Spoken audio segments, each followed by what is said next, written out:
ሰነድ ማዘጋጀት ተጠርጥሯል። በስተመጨረሻ አቶ በኃይሉ በቁጥጥር ስር ውሏል ማለት ነው። እንግዲህ አሁን ላይ አቶ በኃይሉ ወይዘሮ ገነትን ለማስወገድና ከዚህ ዓለም በሞት እንድትለይ ለማድረግ በሽጉጥ እያስፈራራት ነበር የሚገኘው ማለት ነው። ምክንያቱም አሁን ላይ እንደሚታወቀው ገነት ሚስጥሩን ስለምታውቅ ሰላም የብሌን እናት እንደሆነች ስላወቀችና ያንን ነገር ደግሞ ለብሌን ሄዳ ለመናገር ስለፈለገች የገነት ጓደኛ ለአቶ በኃይሉ ደውላ አሁንም ቢሆን ገነት ሚስጥሩን እንግዲህ ለሰላም ልትነግራት ትችላለችና አሁን ላይ ዝም አስብላት ብላ ልካታለች። ይህንን ሁላ ነገር የምትሰራው ከጎኗ ያለችዋ ከገነት አጠገብ ያለችው ጎረቤቷ ነች። እንግዲህ በኃይሉ ስር ሆና እየሰራች ያለችው በኃይሉ ተቀጥራ ብር ገዝቷት እንግዲህ የጓደኛዋን ሚስጥር እየዘረገፈች ያለችው ማለት ነው። ነገር ግን አሁን ላይ አቶ በኃይሉ ሊያዝ የቻለው በማን ምክንያት ነው? ምክንያቱም ሳሚና ቃል አንድ ላይ በመሆን በኃይሉን እንግዲህ የስራውን ለመስጠትና አርፎ እንዲቀመጥ ለማድረግ እያወሩ ነበር የሚገኘው። በኃይሉ ግን ሳሚና ቃል ሲያወሩ አይቷል፣ ተደብቆ ማለት ነው። የሁለቱን ግንኙነት ምን እያወሩ እንደሆነ ሁለቱ አንድ ላይ ከሆኑ እኔን ለመጣል እንደሆነ ገብቶኛል ብሎ አውቆ ነበር። ነገር ግን አሁን ላይ በስራ መደራረብ ምክንያት እንግዲህ አይቶ በኃይሉ መጀመሪያ ገነትን ለመግደልና ለማጥፋት ነው። ስለዚህ በዛን ሰዓት የላከባት እንግዲህ አቶ በኃይሉን ፖሊሶቹን የላካቸው ማን ነው ብላችሁ የምታስቡት? ሳሚና ቃል ናቸው ወይስ ደግሞ ብሌን ራሷ ወይም ደግሞ የገነት ጓደኛ ገነትን ነፃ ለማውጣት ይህንን ነገር አድርጋቱን? እስቲ ሁላችሁም በዚህ ጉዳይ ሐሳብ አስተያየታችሁን ኮሜንት ላይ ማስቀመጣችሁን እንዳትረሱ። እንግዲህ አደራ ክፍል 25 ቶሎ እንዲለቀቅ ሁላችሁም ኮሜንት ላይ ክፍል 25 ቶሎ ይለቀቅልን በማለት ይህንን ቪዲዮ ላይክ በማድረግ ይጀምሩ። እንግዲህ እንዳየነው ከሆነ ገነት ለብሌን እውነቱን አለመንገሯ በጣም ጸጽቷታል ማለት ነው። ምክንያቱም አሁን ላይ ለሰላም እናቷ መሆኗን እና ብሌን ደግሞ የሰላም ልጅ መሆኗን ተናግራ ካልሆነም ቢሆን ዲኤንኤ ማስመርመሩን ነው ሐሳብ የያዛት ወይም ደግሞ መናገር የፈለገችው ለዛው ነው። አሁን ላይ እንደባለፈው ለብሌን እናቷ እንዳልማዝ ተብዩዋ ተናግራ ብሌን እንዳትጎዳና ሐሳብ እንዳይዛት ላለመናገር ፈልጋም ነበር። እንግዲህ የባህሉ ቅጥረኛ የሆነችው ደግሞ የገነት ጓደኛ ገነት ይህንን ሚስጥር ለብሌን እንዳትናገር ብዙ ጊዜ አጠገቧ ሆና እያለሳለሰች እንዳትናገሪ እያለች እንግዲህ ባህሉ ያላትን ሚሽን እየፈጸመች ነበር። ወይም ደግሞ ገነት ለሰላም ሄዳ ልጇ ብሌን እንደሆነች እንዳትናገር መንገድ ስትዘጋባት ነበር ማለት ነው፣ በብዙ አይነት መንገድ። አሁን ላይ ሰላም መጠርጠር አለባት።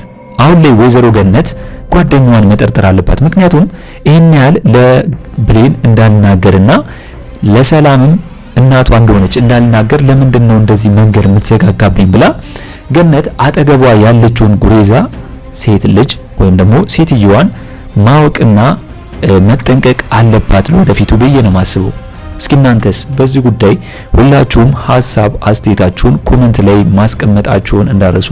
እንግዲህ አሁን ላይ በኃይሉ እንደሚታወቀው ቃልን እዛ ውሃው ዘፍቆ ሊገላት እንደነበር ይታወቃል። ምክንያቱም እሷ ይህንን ነገር እየተናገረችና ለሰላምም ሄዳ ለገነትም ሄዳ የተናገረች እሷን የመሰለው። ምክንያቱም አሁን ላይ ከቃል ውጪ ሳሚን ስለሚያምነውና አጠገቡ ስለሆነ ሳሚ ይናገራል ብሎ አላሰበም።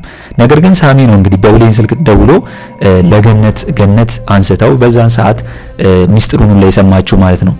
ቃል እንግዲህ በነ ብሌንና በነ ዳጊ አንድ ላይ መሆን ተጨንቃና ተናዳ ጨጓራ ህመምተኛ ባለችበት ውስጥ እንደምናየው በኃይሉ ደግሞ ከባድ ሰው ነው። እሷን እዛው ጋር ሊጨርሳት ነበር ለምን ተናገርሽ ብሎ ለምን ተናገርሽ ብሎ።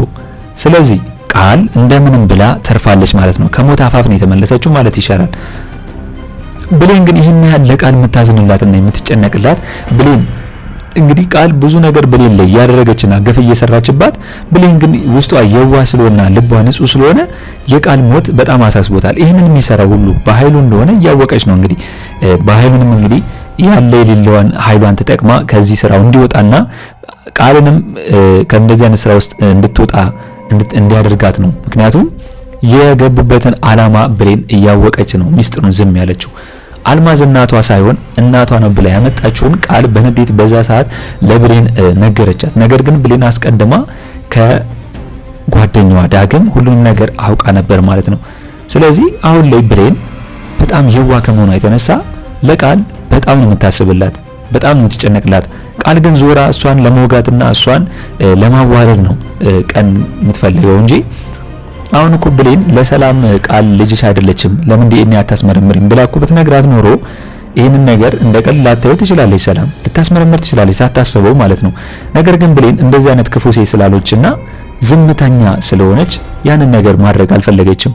ቃልንም ከዚህ ቤት እንድትባረር ስላልፈለገች ማለት ነው። ነገር ግን ቃል የምትሰራው ስራ በጣም ከባድ ነው። አሁን ላይ የዳግምንና የብሌንን አንድ ላይ መሆን ካየሽ በኋላ ከሳሚ ጋር ተመሳጥረው አሁን ላይ በኃይሉን እንግዲህ ቃል ከሳሚ ጋር ተመሳጥረው አንድ ላይ በመስራት በኃይሉን መጣል እንደሚፈልጉ ነው እየተነጋገሩ ያሉት። ለዛም ነው እንግዲህ ለሳሚ ደውላ እንገናኝ ብላ የተገናኙት ማለት ነው። ስለዚህ አሁን ላይ ደግሞ ሳሚ በኃይሉ ላይ ያለውን ማስረጃና መረጃዎች በሙሉ በራሱ ፍሌሽ አስቀድቶ ይዟል ማለት ነው። ስለዚህ ፖሊሱን የላከበት በኃይሉ ላይ ከሳሚ ውጪ ሌላ ሰው ሊሆን አይችልም ብዬ ነው የማስበው። ራሱ ሳሚ ነው መረጃዎችንም ማስረጃዎችንም ለፖሊስ በመስጠት ሳሚ እንግዲህ በኃይሉን እዛ እስር ቤት እንዲገባ ያደረገው ብዬ ነው የማስበው። እስኪ እናንተስ በዚህ ጉዳይ ሁላችሁም ሐሳብ አስተያየታችሁን ኮሜንት ላይ ማስቀመጣችሁን እንዳትረሱ። እንግዲህ አሁን ላይ ብሌን የምታደርገው ነገር ምንድነው?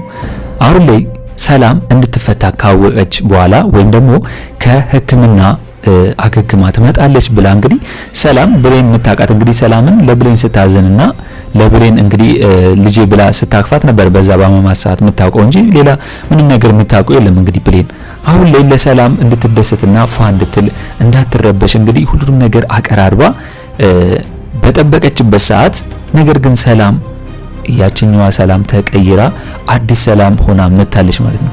እንግዲህ ብሌን ደንግጣለች።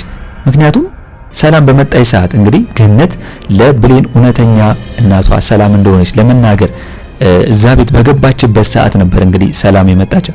አሁን ላይ ገነትም ጥፋተኛ ነች ብዬ ነው የማስበው። ምክንያቱም ምንድነው ቶሎ ማትነግራት ለብሌን ምንድነው ሂራን የምታበዛባት አንዴ ወደዚህ አንዴ ወደዛ በቃ ወዲያው በገባች ብሌን ሰላም እናትሽ ልትሆን ትችላለች። ስለዚህ ይሄን ነገር ደግሞ አንቺ በዲኤንኤ ማጣራት ትችያለሽ ወይም ለሰላም ነገሪያትና በዲኤንኤ አጣሪ ብላ ቶሎ መናገር ስትችል ወደ ኋላ ማሰቡና እንደገና ደግሞ ሌላ ዝባዝንኪ ወሬ ማውራቱ አሁን ላይ እንዳትነግራት ያደረገበት ነገር ይሄ ነው። ሰላም እንግዲህ ከሕክምና በኋላ ከመጣች በኋላ እንግዲህ ተቀያየረች። የድሮዋ ሰላም አይደለችም። ገነትንም ከዚህ ቤት እንድትወጣ አዘዘቻት። ብሌንም ቢሆን እንዳትቀርብኝ ዝም ብለሽ ስራሽን ስሪ ብላ ነው እንግዲህ የተቆጣቻት ማለት ነው። አሁን ላይ ጭራሽ ይህንን ነገር ያደረገችው ቃል ነች። ቃል ከሳሚ ጋር በማውራት አሁን ላይ የተግባቡት ቃል ኪዳን ምንድነው? ሳሚ እንግዲህ ብሌንን የኔ ካረክሽልኝ ካንቺ ጋር እስማማለሁ ብሏታል። አሁን ላይ ዳግምንና ብሌንን ደግሞ ለማለያየት ያሰበችው ሐሳብ ይሄን ነው። ለሰላም መናገር ማለት ነው። ለሰላም ምንድነው ያለቻት? ዳግምና ብሌን አንቺ በሌለሽበት እዛ ቤት ውስጥ እየፈነጩልሽ ነው የተጋደሙልሽ ነው በማለት አውቃ አቃጥራ የሁለቱን ግንኙነት ለማቆርፈድና ለማለያየት ማለት ነው በዚህ የመጣችባቸው። ሰላም አሁን ላይ ከመጣች በኋላ ባህሪዋ ተቀይሮ ብሌንንም ወደዛ ይጅልኝ እያለች ገፈተረቻት። ብሌን በጣም ደንግጣለች። ምን ሆና ነው እስከማለት ድረስ ነው የደረሰችው። በዛ ሰዓት በማማት ሰዓት እኮ ብሌን ነው አጠገቧ ሆና እያጽናናቻት የነበረችው። ሰላም ምን ሆና ነው ምን ወቅቷት ነው ከዛ ቤት ወይም ደግሞ ከዛ ሕክምና ከወጣች በኋላ እንደዚህ ልትሆን የቻለችው?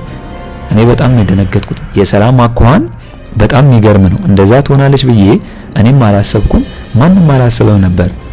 በተለይ ብሌንን እንደዛ ማድረጓ ብሌንን ለሷ እያሰበችላት ብዙ ነገር አጠገቧ ሆና ሰላም ምንም እንዳትሆን ከለላ የሆነችላት ብሌንን አሁን ላይ ሰላም የሆነ ነገር ባይወጓትና ሕክምና ውስጥ የሆነ ነገር ባይመርዟት ኖሮ ለብሌን እንደዚህ አይነት መልስም አትመልስላትም አትቆጣትም ነበር። ብሌን አሁን ላይ በጣም ደንግጣለች። ግን የዚህ ሁላ ጠንሳሽና ሴራዋ ማነች? ቃል ነች ማለት ነው። የሁለቱ ግንኙነት አንድ ላይ እንዳይሆንና ግንኙነታቸው እንዲሻከር ይሄንን እያደረገች ያለችው። ስለዚህ ቃል አሁን ላይ ለጊዜውም ቢሆን ተሳክቶላታል። እንደምንም ብላ የብሌንን ሰራተኝነት ብቻ እንጂ ከሰራተኝነት ውጪ አሁን ላይ ከዳግም ጋርም እየማገጠች እንደሆነ ነው ተናግራ የሁለቱን ግንኙነት ያቆረፈደችው ማለት ነው።